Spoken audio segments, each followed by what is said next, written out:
बहुत पुरानी बात है। सोनगढ़ नाम का एक बहुत छोटा सा गांव था। उस गांव में एक पीपल का पेड़ था। उस पीपल के पेड़ पर एक लंगड़ा भूत रहता था जो बड़ी दुष्ट प्रवृत्ति का था। उसे मनुष्यों को मारकर खाने में बड़ा आनंद आता था, लेकिन वह सोनगढ़ गांव के लोगों को मारकर नहीं खाता था। उसे डर था कि यदि वह उस गांव के लोगों को मारकर खाएगा तो वे उस पीपल के पेड़ को काट देंगे जिस पर उसका बसेरा था। इसलिए वह आसपास के गांवों में जाता और कोई मृतक न मिलने पर किसी भी मनुष्य को मारकर खा लेता। पीपल के पेड़ के पास एक किसान का घर था। किसान को यह पता नहीं था कि उसके घर के पास वाले पीपल के पेड़ पर एक लंगड़ा भूत रहता है। किसान की एक बेटी थी। बेटी का नाम था सुनैना। सुनैना बहुत सुंदर थी और गृह कार्य में दक्ष थी। जब सुनैना विवाह योग्य हुई तो उसके पिता को उसके विवाह की चिंता सताने लगी। एक दिन किसान बेटी के विवाह को लेकर अपनी पत्नी से चर्चा कर रहा था। किसान बोला, हमारी बेटी अब विवाह योग्य हो गई है, अब उसके हाथ पीले कर देने चाहिए। सुनैना की माँ ने किसान से कहा, तुम सच कहते हो, लेकिन हमारे पास इतना पैसा नहीं है कि हम सुनैना के लिए कोई अच्छा वर पा सकें। किसान ने चिंतित होते हुए कहा, हमारी बेटी इतनी सुंदर है कि कोई भी उससे शादी करना चाहेगा। सुनैना की माँ ने गर्व से कहा, सुंदरता भर से कुछ नहीं होता, विवाह के लिए पैसे भी चाहिए। किसान ने अपनी बात रखते हुए कहा, हमारी बेटी घरेलू कामों में कुशल है, वह जिस घर में जाएगी उस घर के दिन फिर जाएंगे। सुनैना की माँ विश्वास पूर्वक बोली, तुम्हारा तो दिमाग खराब हो गया है। सुनैना का पिता झुंझला कर बोला, अरे सुनैना की माँ, ये सच है कि हमारी बेटी लाखों में एक है, इसलिए मैं चाहता हूँ कि हमारी बेटी को कोई अच्छा सा वर मिले, लेकिन हमारी किस्मत ऐसी कहाँ। सुनैना के माता पिता इसी प्रकार बहुत देर तक बेटी के विवाह को लेकर विचार विमर्श करते रहे। उसी समय लंगड़ा भूत पीपल के पेड़ पर अपने डेरे में बैठा हुआ था। उसने सुनैना के माता पिता की सारी बातें ध्यान पूर्वक सुनी। लंगड़े भूत को लगा कि सुनैना सचमुच बहुत सुंदर है और उसे उसके योग्य वर मिलना चाहिए। फिर उसके मन में विचार उठा, 100 बरस से वीरान पड़ा यह जीवन, मन में उठ रहे हैं गहरे तूफान, क्यों न बांध लूं कोई बंधन, संगिनी पाकर कटे जीवन का हर क्षण। सुनैना संगिनी बने अगर तो सूने मन में खिलेगा बसंत रंग बिरंग। जैसे ही लंगड़े भूत के मन में सुनैना से विवाह करने का विचार आया, वैसे ही उसने एक स्वस्थ और सुंदर युवक का रूप धारण कर लिया और सोनगढ़ में स्थित सुनैना के घर का दरवाजा खटखटाने लगा। सुनैना के पिता ने घर के भीतर से पूछा, कौन है? लंगड़े भूत ने उत्तर दिया, मैं एक राहगीर हूँ। सुनैना के पिता ने फिर पूछा, क्या चाहिए? लंगड़े भूत ने कहा, पीने को एक लोटा पानी। सुनैना के पिता ने पूछा, धातु के लोटे में या मिट्टी के लोटे में? लंगड़े भूत ने कहा, मिट्टी के लोटे में। सुनैना के पिता ने फिर उत्सुक होकर पूछा, मिट्टी के लोटे में क्यों? धातु के लोटे में क्यों नहीं? लंगड़ा भूत बोला, क्योंकि मिट्टी के लोटे का पानी अधिक ठंडा और स्वादिष्ट होता है। राहगीर की प्यास ठंडे पानी से ही अच्छी तरह बुझती है। लंगड़े भूत का यह उत्तर सुनकर सुनैना का पिता बहुत प्रभावित हुआ और उसने झट से दरवाजा खोल दिया। अपने सामने एक सुंदर और सुशील युवक को देखकर वह चकित रह गया। तभी सुनैना की माँ मिट्टी के लोटे में पानी भरकर ले आई। लंगड़े भूत ने वह पानी पिया और सुनैना की माँ को धन्यवाद दिया। सुनैना के पिता ने लंगड़े भूत के शिष्टाचार से प्रभावित होकर मधुर स्वर में पूछा, कहाँ से आ रहे हो और कहाँ जा रहे हो बेटा? लंगड़े भूत ने उत्तर दिया, मैं महानदी के तट से आ रहा हूँ और नर्मदा किनारे जा रहा हूँ। सुनैना का पिता आश्चर्य से बोला, अरे इतनी दूर से आ रहे हो और इतनी दूर जाओगे? लंगड़े भूत ने कहा, कामकाज की तलाश में भटक रहा हूँ। सुनैना की माँ ने पूछा, और तुम्हारे घर परिवार में कौन कौन है? लंगड़े भूत ने कहा, कोई नहीं। सुनैना की माँ चकित होकर बोली, कोई नहीं? अरे कोई तो होगा। लंगड़े भूत ने दुखी स्वर में कहा, मेरे माता पिता महानदी की बाढ़ में डूबकर मर गए। होने को कुछ नाते रिश्तेदार हैं, लेकिन सब स्वार्थी हैं। मेरे पास कोई काम नहीं था, इसलिए सबने मुझे दुत्कार दिया। अब मुझे जहाँ भी काम मिल जाएगा वहीं काम करूंगा और अपना घर बसाऊंगा और वहीं रह जाऊंगा। बस मैं लौटकर वापस नहीं जाऊंगा। यह सुनकर सुनैना का पिता बहुत प्रसन्न हुआ। उसे लगा कि भगवान ने उसकी प्रार्थना सुन ली और घर बैठे एक योग्य युवक भेज दिया। सुनैना के पिता ने कहा, काम तो हमारे गांव सोनगढ़ में भी मिल सकता है। तुम ऐसा करो, हमारे गांव के साहूकार के पास चले जाओ और उन्हें अपनी समस्या बताओ, वे तुम्हारी सहायता अवश्य करेंगे। लंगड़े भूत ने भोलेपन से पूछा, ठीक है, मैं साहूकार के पास जाता हूँ। यदि मुझे कोई काम मिल गया तो मैं यहीं रह जाऊंगा, और यदि आपके घर के पास उस पीपल के पेड़ के नीचे अपनी झोपड़ी बना लूं तो आपको कोई आपत्ति तो नहीं होगी? सुनैना का पिता बोला, अरे नहीं, भला मुझे कोई आपत्ति क्यों होने लगी? तुम पास में रहोगे तो हमें भी प्रसन्नता होगी। इसके बाद लंगड़ा भूत साहूकार के पास गया। साहूकार ने उससे उसकी योग्यता पूछी, तुम क्या काम कर सकते हो? लंगड़े भूत ने उत्तर दिया, मैं जीवित को मार सकता हूँ, मृतकों को पुकार सकता हूँ, मंत्रों का मुंह पर अधिकार है, सांसों का रखता हूँ व्यापार, डर के साए में जग जीता, मृत्यु के संग में बंधन सीता। साहूकार यह सुनकर चकरा गया और बोला, इसका क्या मतलब है? लंगड़े भूत ने सहज होकर कहा, मेरा मतलब है कि मैं फसल काट सकता हूँ और बीज से पौधे उगा सकता हूँ। साहूकार बोला, बहुत बढ़िया, तो तुम खेती भी कर सकते हो और बुद्धि में भी तेज हो। मुझे तुम्हारे जैसा ही होनहार युवक चाहिए था। लंगड़े भूत ने पूछा, तो क्या मेरी नौकरी पक्की समझूं? हाँ, साहूकार ने कहा, पक्की। फिर उसने पूछा, पगार कितनी लोगे? लंगड़े भूत ने कहा, इतनी कि मैं और मेरी पत्नी आराम से रह सकें। साहूकार चौंका, अच्छा, तो तुम्हारी पत्नी भी है? लंगड़ा भूत हंसते हुए बोला, अभी तो नहीं है, मगर हो जाएगी यदि आप मेरी मदद करें। कैसी मदद? साहूकार ने उत्सुकता से पूछा। लंगड़े भूत बोला, जिस किसान ने मुझे आपके पास भेजा है उसकी बेटी पर मैं मोहित हो गया हूँ। यदि आप किसान से कहकर उसकी बेटी का विवाह मेरे साथ करा दें तो मेरा जीवन सुखमय हो जाएगा। उस किसान की बेटी का नाम है सुनैना। साहूकार ने कहा, ठीक है, तुम कुछ दिन काम करो। यदि मुझे लगा कि तुम सचमुच सुनैना के योग्य हो तो मैं तुम्हारा विवाह उसके साथ करा दूंगा। इसके बाद लंगड़ा भूत ने काम करना शुरू कर दिया। उसके लिए कोई भी काम कठिन नहीं था। वह चुटकी बजाता, मंत्र फूंकता और देखते ही देखते सब काम पूरा हो जाता। साहूकार लंगड़े भूत के काम से अत्यंत प्रसन्न हुआ। उधर सुनैना ने भी लंगड़े भूत को देखा और उसे वह अच्छा लगा। अब तक उसे पता चल गया था कि उसके पिता चाहते हैं कि उसका विवाह उसी युवक से हो, लेकिन यह कोई नहीं जानता था कि वह युवक कोई साधारण मनुष्य नहीं बल्कि एक लंगड़ा भूत है। एक दिन लंगड़े भूत ने साहूकार को उसका वचन याद दिलाया, यदि मैं आपको सुनैना के योग्य लगता हूँ तो कृपया मेरा विवाह उसके साथ करा दीजिए। दीजिए। साहूकार ने उत्तर दिया, ठीक है, तुम हर तरह से सुनैना के योग्य हो और फिर तुम यहीं सोनगढ़ में रहोगे। यह भी अच्छी बात है क्योंकि सुनैना अपने माता पिता की इकलौती संतान है। तुम्हारे यहाँ रहने से उन्हें सहारा भी मिलेगा। लंगड़े भूत ने विनम्रता से कहा, सुनैना के माता पिता मेरे लिए भी माता पिता समान होंगे। मैं उनका पूरा ध्यान रखूंगा। उचित समय देखकर साहूकार ने सुनैना के पिता से उसकी बेटी और लंगड़े भूत के विवाह के बारे में बात की। सुनैना के पिता यह सोचकर और भी प्रसन्न हुए कि जिस युवक को वे अपनी बेटी का दूल्हा बनाना चाहते थे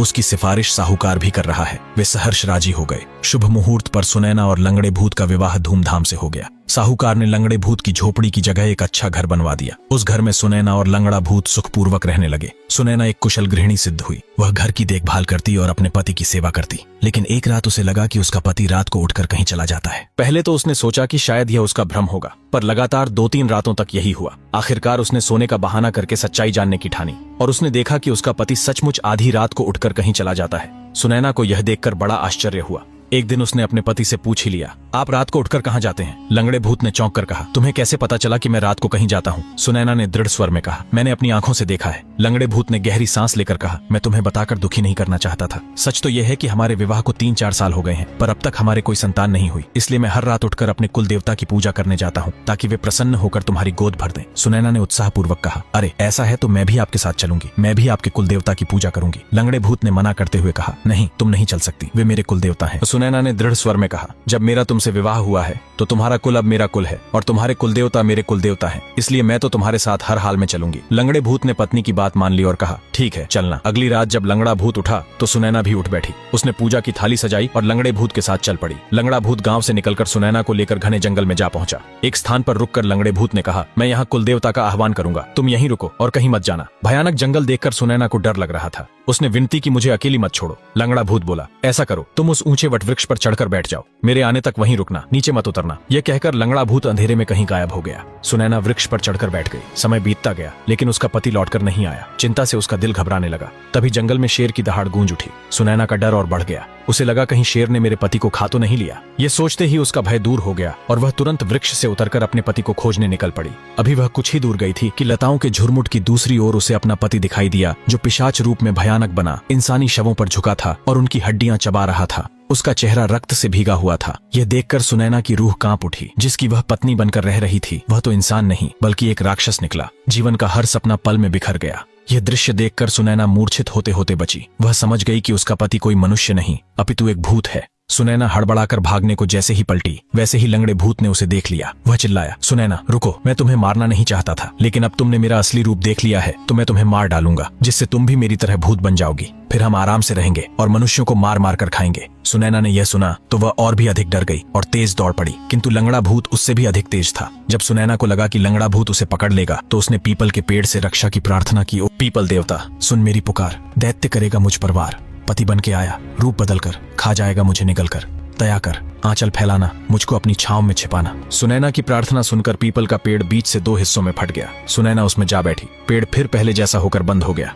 लंगड़ा भूत चकित था कि पत्नी कहाँ चली गई। वह उसे ढूंढता ढूंढता दूर निकल गया। जब सुनैना आश्वस्त हो गई कि उसका पति दूर चला गया है तो उसने पीपल से फिर प्रार्थना की, पीपल पीपल, रणी में तेरी, बचा लिए तूने सांसें मेरी। पति न था, निकला पिशाच, खा जाता जीवन का हर आभास। अब तो अंधेरा मिट गया सारा, मार्ग दिखाओ, कर दो उजियारा। ये सुनकर पीपल का पेड़ फिर से 2 हिस्सों में फट गया। सुनैना उसमें से बाहर निकली। फिर वह जंगल की ओर चली गई। सुनैना भटकते भटकते भूख प्यास से बेहाल हो गई। वह लगातार 2 रात और 2 दिन जंगल में भटकती रही। उसे दिशा का भी ज्ञान नहीं था, न ही अपने घर का रास्ता पता था। उसके मन में भय था कि कहीं कोई जंगली जानवर उसे मार न डाले और वह कभी घर न पहुंच पाए। इसी बीच अचानक उसे एक झोपड़ी दिखाई दी। वह झोपड़ी एक छोटे से गांव में थी। गांव में लगभग 10 से 15 घर थे। झोपड़ी गांव के बिल्कुल बाहर की ओर थी, इसलिए सबसे पहले वही सुनैना की नजर में आई। गिरती पड़ती हुई सुनैना उस झोपड़ी तक पहुंची। वह झोपड़ी एक बुढ़िया की थी। जैसे ही बुढ़िया ने सुनैना को देखा उसका चेहरा खिल उठा। बुढ़िया ने बड़े आत्मीय भाव से उसका स्वागत किया। आओ आओ बहू, मैं तो तुम्हारी ही प्रतीक्षा कर रही थी। यह सुनकर सुनैना चकित रह गई। उसने सोचा,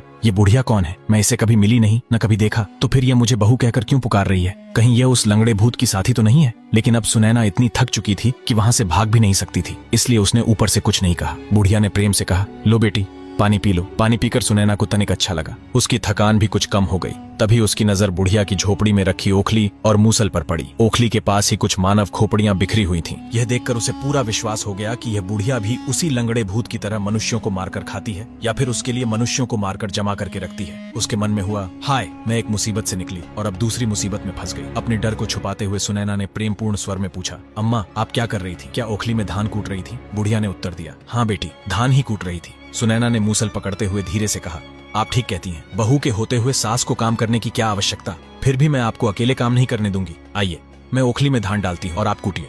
बुढ़िया उसकी बातों में आ गई। जैसे ही वह धान डालने को ओखली में झुकी, सुनैना ने तुरंत मूसल उठाया और पूरे जोर से बुढ़िया पर वार कर दिया। कुछ ही प्रहारों में बुढ़िया की खाल अलग हो गई। सुनैना ने जल्दी से बुढ़िया के शव को एक ओर छिपा दिया और स्वयं भी छिप गई। तभी अचानक लंगड़ा भूत वहां आ पहुंचा। उसने आवाज दी, अम्मा, सुनैना तो अब तक मिली नहीं और आज कोई मनुष्य भी नहीं मिला। क्या तुमने किसी को पकड़कर मूर्ख बनाया? लेकिन बुढ़िया तो अब मर चुकी थी। स्थिति संभालने के लिए सुनैना ने तुरंत बुढ़िया की खाल पहन ली और उसकी आवाज में बोली, बेटा, अब यहाँ कोई मनुष्य नहीं मिलता। मैं सोच रही हूँ कि किसी दूसरी जगह चली जाऊँ, शायद आज ही निकल जाऊं। यह सुनकर लंगड़ा भूत बोला, ठीक है अम्मा, जहां भी रहना वहां से मुझे संदेश भेज देना, मैं वहीं आ जाया करूंगा। सुनैना ने बुढ़िया के वेश में हामी भर दी। जब लंगड़े भूत को विश्वास हो गया कि वहां उसके लिए कुछ खाने को नहीं है, तो वह वापस चला गया। अब सुनैना के मन से लंगड़े भूत का भय काफी हद तक मिट चुका था। सुनैना ने बुढ़िया की झोपड़ी की सफाई की और वहीं आराम से रहने लगी। बुढ़िया का एक छोटा सा खेत भी था जिसमें सुनैना काम करने लगी। उसी गांव में एक युवक अपने माता पिता के साथ रहता था। उस युवक का नाम था ननकू। ननकू का खेत बुढ़िया के खेत के पास ही था। वह प्रतिदिन बुढ़िया को खेत पर आते जाते देखा करता। एक दिन सुनैना खेत जा रही थी कि रास्ते में उसकी रोटियां गिर गईं। ननकू ने देखा तो उसे लगा कि ये रोटियां बुढ़िया की हैं। उसने सोचा, अगर मैं इन्हें अभी न दूं तो बुढ़िया को दोपहर में भूखा रहना पड़ेगा। ठीक है, मैं इन्हें संभाल कर रख लेता हूँ और दोपहर में जाकर दे दूंगा, फिर साथ बैठकर मैं भी अपनी रोटियां खा लूंगा। ननकू ने रोटियां उठा ली और मन ही मन योजना बना ली। दोपहर होने पर वह रोटियां लेकर बुढ़िया के खेत पहुंचा, पर वहां बुढ़िया नहीं दिखी। वह उसे ढूंढने लगा। खेत के पास ही एक नदी बहती थी। ननकू ने सोचा, शायद बुढ़िया नहाने नदी पर चली गई हो। यह सोचकर वह नदी की ओर बढ़ा। नदी किनारे पहुंचते ही उसने जो दृश्य देखा, उसे देखकर उसका मन दंग रह गया। ननकू ने देखा कि एक सुंदर युवती नदी में स्नान कर रही है। वह युवती नहाकर पानी से बाहर आई और फिर उसने बुढ़िया की खाल पहन ली। यह दृश्य देखकर ननकू दंग रह गया, परंतु उस युवती की सुंदरता ने उसे इतना मोहित कर लिया कि उसने उसी क्षण निश्चय कर लिया, मैं इसी युवती से विवाह करूंगा, चाहे कुछ भी हो जाए। ननकू ने सुनैना की रोटियां उसके खेत में एक पेड़ के नीचे रख दी और चुपचाप अपने खेत लौट आया। शाम को जब वह घर पहुंचा तो तुरंत अपने माता पिता से बोला, मैं बुढ़िया से विवाह करना चाहता हूँ। यह सुनकर उसके माता पिता चकरा गए। वे सोचने लगे, ये कैसी बात कर रहा है? वह बुढ़िया तो उसकी माँ से भी अधिक आयु की है। उन्होंने ननकू को बहुत समझाने की कोशिश की, लेकिन ननकू मन ही मन सच्चाई जान चुका था। वह जानता था कि बुढ़िया की खाल के भीतर वही सुंदर युवती छिपी है। समस्या यह थी कि ननकू यह बात किसी से कह नहीं सकता था, क्योंकि कोई उस पर विश्वास नहीं करता। उल्टे लोग उसका मजाक ही उड़ाते। इसलिए उसने सच्चाई को अपने तक ही सीमित रखा। जब माता पिता उसे समझा समझा कर थक गए तो अंततः उन्होंने बुढ़िया के साथ विवाह करने की अनुमति दे दी और इस तरह बुढ़िया के रूप में रहने वाली सुनैना से ननकू ने विवाह कर लिया। लेकिन सुनैना को भीतर से भय सताता रहा। उसे डर था कि कहीं किसी दिन लंगड़ा भूत फिर से न आ जाए। इसी कारण उसने बुढ़िया की खाल कभी नहीं उतारी। गांव वालों ने जब देखा कि ननकू ने अपनी माँ से भी बड़ी उम्र की बुढ़िया से विवाह कर लिया है, तो उन्होंने सोचना शुरू किया कि यह बुढ़िया कोई डायन है जिसने ननकू को अपने वश में कर लिया है। धीरे धीरे यह अफवाह पूरे गाँव में फैल गई। ननकू चिंतित हो उठा, अगर गाँव वालों ने मेरी पत्नी को सचमुच डायन समझकर मार डाला तो? इस डर से एक दिन ननकू ने अपनी बुढ़िया पत्नी का चुपचाप पीछा किया। वह देखता रहा कि कब उसकी पत्नी बुढ़िया की खाल उतारकर नदी में नहाने जाती है। जैसे ही सुनैना ने खाल उतारी और पानी में उतरी, ननकू ने वह खाल उठा ली और तुरंत आग में डालकर जला दी। ननकू की पत्नी अर्थात सुनैना जब नहाकर नदी से बाहर आई और उसने पहनने को बुढ़िया की खाल उठानी चाहिए, तो वहां उसे बुढ़िया की खाल की राख दिखाई दी। इतने में ननकू भी सामने आ गया। ननकू ने पूछा, तुम इतनी सुंदर होकर भी बुढ़िया की खाल में क्यों रहती थी? सुनैना ने कहा, लंगड़े भूत के डर से। और फिर ननकू को अपना पूरा किस्सा कह सुनाया। ननकू ने सुनैना को आश्वस्त कराया, अब तुम्हें लंगड़े भूत से डरने की आवश्यकता नहीं है। मैं भूत प्रेत भगाना जानता हूँ। अब लंगड़ा भूत तुम्हें कभी तंग नहीं करेगा। इसके बाद सुनैना और ननकू गांव लौट आए। गांव लौटकर ननकू ने सुनैना के बारे में पूरे गांव वालों को बताया। गांव वाले यह जानकर खुश हो गए कि सुनैना कोई डायन वायन नहीं है, वह तो एक सुंदर युवती है। सुनैना और ननकू सुखपूर्वक जीवन व्यतीत करने लगे। एक दिन गाँव में एक चूड़ी बेचने वाला आया। गाँव की सभी स्त्रियां उससे चूड़ी खरीदने पहुंची। सुनैना भी गई। चूड़ी वाले ने सभी स्त्रियों से चूड़ी के पैसे लिए, परंतु सुनैना से पैसे नहीं लिए। इस पर सुनैना को संदेह हुआ। उसने चूड़ी वाले से कहा, चूड़ी वाले सुनो जरा, पैसे क्यों न लिए भला? चूड़ियां दी तो दाम तो लो, बात छिपाकर मौन न रहो। चूड़ी वाले ने उत्तर दिया, तुम्हारी कलाइयां मेरी पत्नी की कलाइयों की तरह सुंदर हैं। और फिर क्या हुआ कहानी का अगला भाग जानने के लिए चैनल को सब्सक्राइब करके कमेंट में नेक्स्ट पार्ट जरूर लिखें।